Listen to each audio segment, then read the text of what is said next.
Good evening. I'm a pizza. They call me a pizza because I get a piece of news from here, piece of news from there, piece of news from everywhere, and then I give you a piece of my mind. So, we learned that Mr. Duncan from Liberia passed away from the Ebola virus. And after his passing, there's been a lot of discussion as to how well Rick Perry's the state of Texas handled the situation. I mean, after all, this gentleman went to the hospital at the first sign of something was wrong. He didn't feel good, and they sent him home. My understanding is, with the news that I've gotten, with an antibiotic, pretty standard procedure.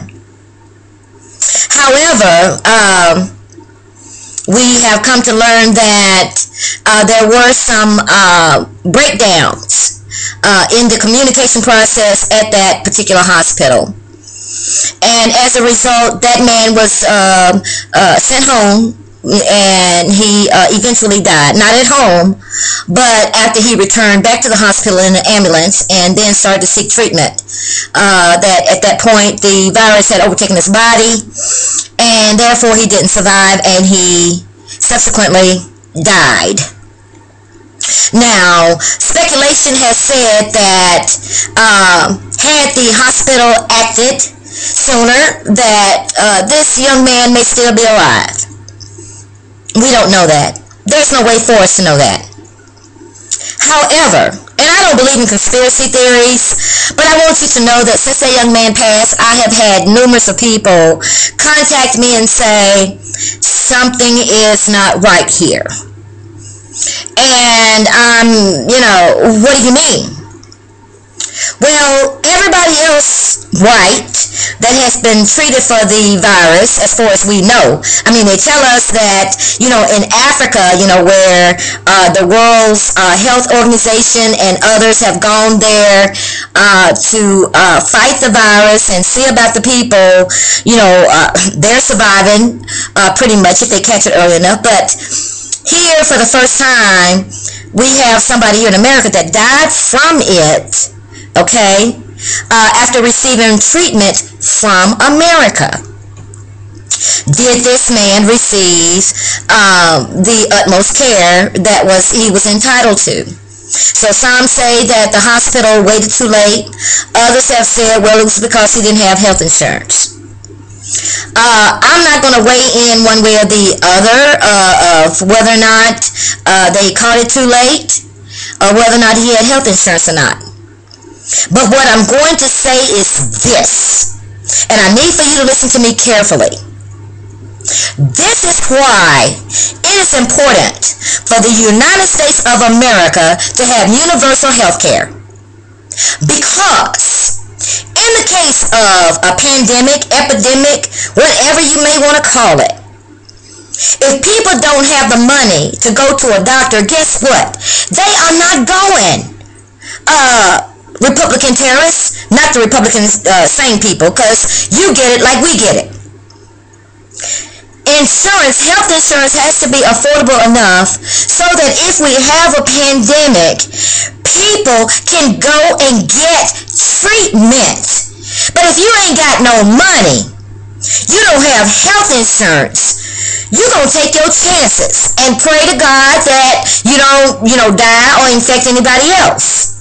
And not to say that there is not strength in prayer. I do believe in prayer, but you got to be practical too. There are certain things that God expects from us as well. So, for those Republicans who want to repeal Obamacare, which I refer to it as the Affordable Care Act, this is another damn good reason why we need universal health care. If something breaks out, if something is a threat, a viral infection or whatever to the American community, that people can go and get the immunization, get whatever they need to be helped. But that's hard pressed if you ain't got no money. Okay? Now, I also want to say this, and this may be a cultural thing. It may or may not, I don't know. But, culturally speaking, as an American, and forget Raymond Simone right now, and she don't want to be referred to as an African American. Right now, I'm just going to say, as an African American, you know, we have always been taught, if you're going out somewhere, put on some clean underwear. Put on some clean underwear. Not only does it need to be clean, but don't let it be your worst underwear. Meaning the elastic in the waist is gone, you got holes in it. And the reason behind that is, if you should fall ill somewhere, and an emergency medical worker, healthcare person needs to help you, they won't be repulsed by body odor, nor will they be repulsed by your undergarments. Because that depending upon the shape your undergarments is in, you may not be helped. You may not receive treatment if the odor from your body is so offensive. And I know that sounds really rank, and I shouldn't say that, but I'm just, I'm just trying to keep it real, for those who don't believe in practicality. There's a reason why your mama, your grandmama, your daddy, your granddaddy told you. When you go out into the public, you need to be decent. Because if you should require some assistance, and before folks can get to you, they smelling funk. Okay, you still need to lie there and die. Okay? Now, I said that to say this. We're saddened by the loss of Mr. Duncan. And we have his family in our prayers. But as the United States of America, before you start screening people, because see, there's a lot of ways you can look at this. Folks are traveling all over. Nobody has control over that. And I know we have designated certain airports to do this specific screening.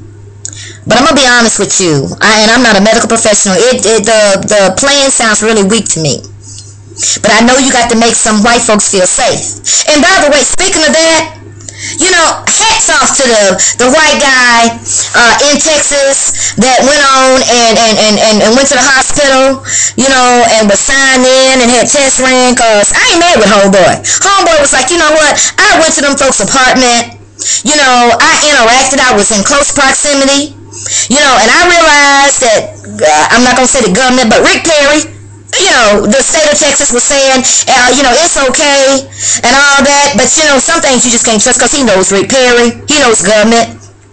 So to be on the safe side, he decided, he said, you know what, in my mind, I don't feel like I'm okay. I'm going to go and have myself checked out.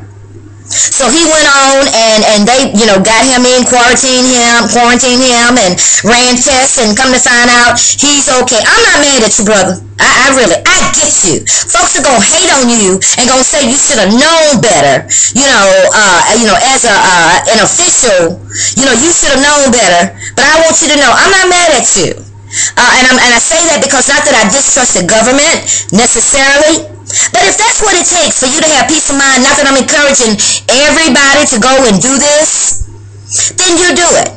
But what I want to tell the rest of America is this. Mr. Duncan had to die, and here's why he had to die. Had he lived, then who's to say what the influx would have been of people coming in to receive medical help in America? I'm just saying. I'm not saying that I agree, with that mindset, but I'm just saying. Had he survived, what door to Pandora's box were we opening? I'm not saying he didn't receive good care. He probably did. The blood didn't match Mr. Brantley. It didn't match. That's what they say. I can't dispute that. But I'm just saying, all the other patients who had contracted Ebola survived by some drug or another and some mix or another, and this man, Mr. Duncan, wasn't. And again, it could have been that the disease was so far along in his body that there was nothing that they could do. So I'm saying this to say what? I'm saying that we have got to be more diligent and vigilant in our everyday interactions. I have said for years, people that work in restaurants or even in the hospitals and stuff, you know, if they're not washing their hands, they're spreading damn germs.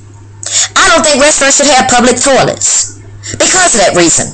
I mean, how many of us know somebody at some point, well, we don't know them personally, but what I mean, you have used a public toilet out at a restaurant, a business, wherever, and another person that's using the restroom has used it and walked out without washing their hands. There are just some nasty ass people in this world, and they will spread germs. We teach our kids when they're very young, and they love it. You know, when they're 2 years old, 3 years old, they love that running water and the soap and washing their hands. But see, the older them jokers get, the more unlikely they are to wash their hands after they use the restroom. So to me, this is just a reinforcement on personal hygiene. Wash your ass, put some deodorant on, put some clean drawers on after you wash your behind. I didn't mean to use the word ass, I'm sorry. And then when you use the toilet or you messing around with other objects outside of, before you handle food objects, wash your hands. And that's all I'm going to say on the Ebola crisis. Peace out.